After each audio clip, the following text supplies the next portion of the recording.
hanging out in Clay, New York. Second interview with Bob Henry Jr., a guy I've known since he started racing as a teenager. I remember him back in the sportsman days at Weed Sport.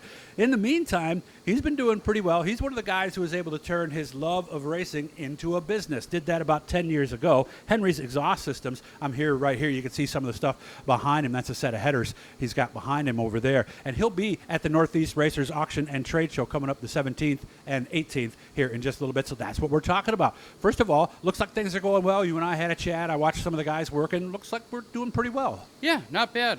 You always want to stay on top of it and do more, but we're happy with where we're at, and we've organically grown over the years and literally started from nothing, and it's turned out to something. So yeah, it's originally good. it was just mufflers, basically, right? Yeah. I just started with mufflers, and it kind of backwards, but it. Yeah, right. Yeah, working your way towards the engine, basically. Yeah, but it's really picked off. The last couple of years, it's really took off, and I'm very happy. And we're always I have the type of mind where I never stop. My mind just goes 100 miles an hour, and I'm always thinking of new stuff, trying to get better, and constantly testing, and always thinking of something I could do better than what we have. And of course, he's a racer too, so didn't get out much. Catch the interview we aired before this. We'll talk about his half a dozen races that he ran this year. Wanted to thank Rudy Plumbing, of course. My dad says there's 3 people you need to know: a mechanic, a butcher, and a plumber. And you guys know one. It's Earl. So, of course, they take care of sewers, cleaning there, water heaters, all that kind of stuff. And, of course, little jobs like changing faucets or, oh, my God, my basement's flooded. I need somebody here now. So, and you've known Earl for a while, you tell me, right? Yeah, so, Earl's a family friend. Known him a long time. He's a good dude. Yeah, so how did this happen? I mean, when did it start? When did you start thinking, I'm going to do more than just mufflers? Well, it was. I was thinking that right from the beginning. But that was the plan initially? Well, no, Okay. It wasn't really a plan. I just started building something myself, and one thing led to another, and other people wanted it. And actually, Larry White was one of my first customers. Really? Yeah, he was one of the first 1 or 2. Yeah, Claude Hutchings, Larry White, and a couple other guys were. So those guys definitely keep a special place in my heart. Yeah. And it just, we don't come from a rich family or whatever, so it just took time to build up capital and without getting into your ears in debt. So everything that we have is paid for, and did it the right way. Maybe it took a little longer, but we're here. And of course, your dad was an engine builder, so a lot of the stuff you needed was already here to some degree, right? No, not yes really. Yes and no. I mean, some of the stuff. Right? Yeah. I literally started in a little tiny corner building some mufflers, and it just. Yeah, I never was really a plan. I just liked racing. I liked building stuff. And now we have some of the nicest, highest performing stuff on the market. We've definitely built our name on quality, and quality leads to performance. And I will say, for the stuff that we build, there's probably not anything nicer for the Northeast Dirt Modifieds, that's for sure. Looking at the stainless steel headers, but not everything is stainless steel, is it? No. Some stainless, some mild. Like the short track Super Series crate headers have to be mild steel. Like what you had next to your foot there is Dirt Car 358 spec header. That's mild steel. And all our stuff that we do in mild or in stainless, we also offer in mild. Most people prefer stainless. That's the black that we see? Yeah, if it's painted black. Yeah. Gotcha. But most people prefer stainless, but some rules in however you want to put it, sanctioned bodies limit you to it, to steel. So, we do both. And we build the steel just the same way as we do the stainless. All TIG welded primaries and all CNC billet flanges. We have a really high-end, high-quality product, and it's all the little things that add up to performance. So we don't cut any corners. Our stuff's a little more expensive. I'm going to be upfront with that. Sure. But you get what you pay for, and that's true. That's just the way the racing game is. And I don't want to sacrifice quality and put my name on something. No, and it's literally right on there. So. Yeah. So then we got, like our flanges, for example, are some of the nicest flanges that are in the header market in the world, period. And they're made locally. And like I say, my little hashtag is that we're the best kept secret in the rest of the country, because we really are. We don't want to be blowing up like some of the other guys that build stuff, but we want to have the higher end, higher quality clientele. That's what we look for. In stainless steel, it's more expensive, but it is more durable, is it not? Oh, it's a lot more durable. It's just more expensive. It takes a lot longer to build it. Yeah. Everything has to be purged, which we do purge the steel too, but it just the processes take a lot longer. But actually behind me is we're setting up some of the display stuff, making sure everything fits. We have a new lightweight big block header on there. It is the lightest header, big block header and exhaust system that is made for dirt modified, bar none, with full CNC light and flanges. It's lighter by a significant amount. And over here is like a short track Super Series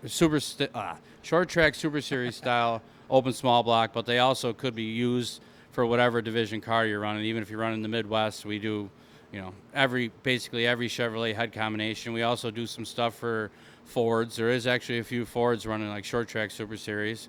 And that exact header right there I have on display we built for Brett Dale's personal car. Danny Varon drives, same exact one. So. Gotcha. And if you want to impress your friends who don't know much about motors, see how they're equally distant apart. Small blocks, the two in the middle are closer, and the two in the outside are far away. And the Fords look like that too, don't they? Where they're all basically the same space apart. Well, it depends which Ford. Right? Yeah, and actually an LS7 is more like that. We do some of those too. Yeah, some of the LS series motors are that way too. Yeah, so like that is actually a spread port Chevrolet, like what's behind me. I don't know if you can see the flange. No, the flange is the other way.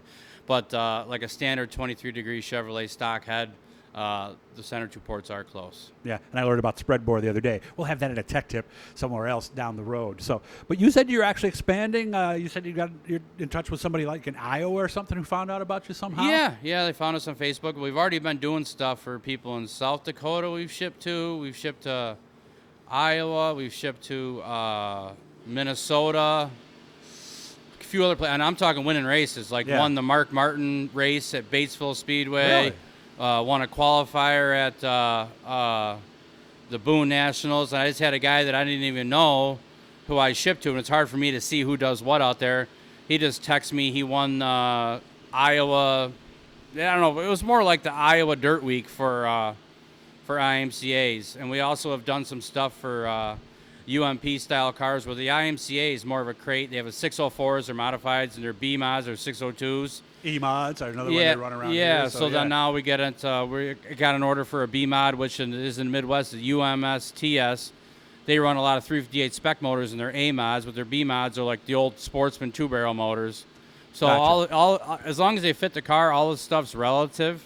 And like I was talking to this engine builder, I said, I know right what to do with a spec motor because that's what we have up here. We have a lot of them, and that's true. We got a lot of R&D and time, and it doesn't really matter how you get there as long as you get to the point and they fit the cars. I know right what to do with them. So.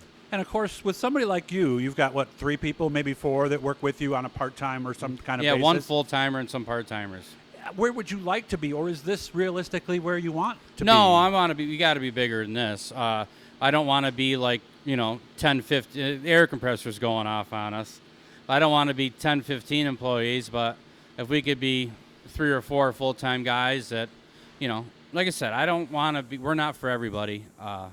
It's not an affordable thing, but our biggest thing is even our steel headers, the way we're built, they're going to last twice as long as something that's built a lot cheaper. So it might cost more in the beginning, but you're going to, like I say, you get what you pay for. Well, my dad always told me you get what you pay for, and that's we so don't true want in racing. We don't want to be a 2,000 header a year builder. That's just not. What do you know? Like about 300, 400, 500, maybe? No, we say like at least a couple hundred right now. So we want to be more than that, but we don't want to be into the thousands.